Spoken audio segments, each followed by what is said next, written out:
Isus nas osvjedočava u grijehe, propuste i motive. Znači stari čovjek, onaj koji nije novorođen, on ne može ovo da primi.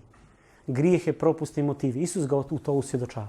Vidite, svi ljudi znaju preko Biblije zakon, šta je loše, šta je, znate ono, zlo, nemoj ovo, ne kradi, ne laži. Ali ne mislim ja na to. Isus neće novorođenog čovjeka da oslobodi od tih stvari. Znate od čega će da ga oslobodi Isus? Od oholosti, od ogovaranja, od klevetanja, od nemilosrdnosti, od nepraštanja, od kritizerstva, od požude, od ljubavi prema novcu, prema svijetu, prema sebi. Aha, koje su to zapovijesti? Jel to spada u 10 zapovijesti? Od toga će Isus da to očisti. Lako je 10 zapovijesti. Zato je lijepo biti hrišćanin u nekoj crkvi. Ču 10 zapovijesti. A što ćemo s ogovaranjem, brate? A što ćemo s klevetanjem? Šta ćemo s tim? To nije grijeh, jeli? Jer ti govoriš istinu. Znate kako je jedan rekao? A ne, kaže, ja sam rekao istinu. Rekao si istinu, evo, govarao si brata, rekao si istinu, jel? Koji si motiv imao?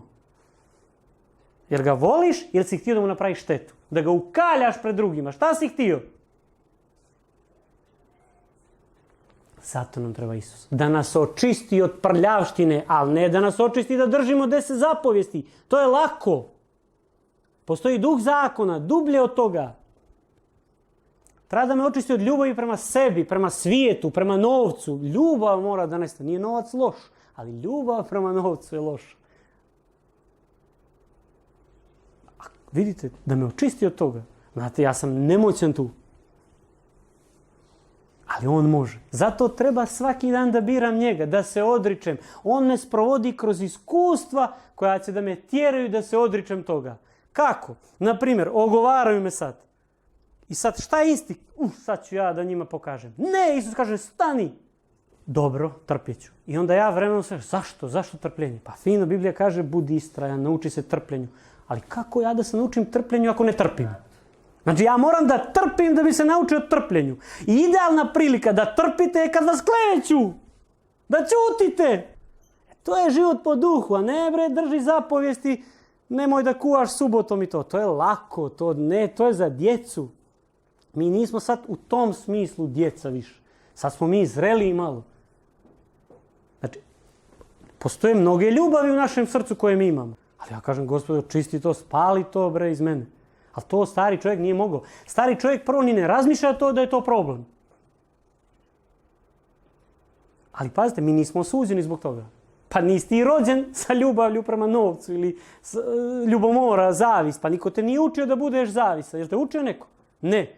Znači Isus te ne osuđuje, ali priznaj mu, on te vidi kao otvorenu knjigu. Znači novorođenje je uslov da te očisti, a ne uslov da držiš zapovesti spoljašnje. Da te očisti od čega? Rekli smo, od zavisti, od ljubomore, od zlobe, ali mu priznaj, jeste oče, zloban sam. Kad vidim onoga, zloban sam, krivo mi je nešto, on ima bolju ženu ili bolje auto, više para, ne znam šta već. Krivo mi, ali reči to Isusu, on najviše to voli. Jer pazi, čim priznaš, ne samo što je to oprošteno, nego tada nastupa proces očišćenja. Ti već imaš manju zavist na tog brata čim si priznao to. To je život po duhu, to je hrišćanski život, to je radosna vijest, to mi propovijedamo. A ne bajke. Uzvrati, ne, ćuti, trpi. Ja sad mogu da trpim. Zašto? Zato što omogućeno mi je primanjem Hristovog duha da trpim. A prije ne bi mogao. Ja znam kako bi prije to rešavao. Ja ovo pričam vama da i vi kad se nađete. Ali znajte da je Božja volja da trpite. Jer hoće da vas nauči trpljenju i strajnosti. Jer će vam to trebati.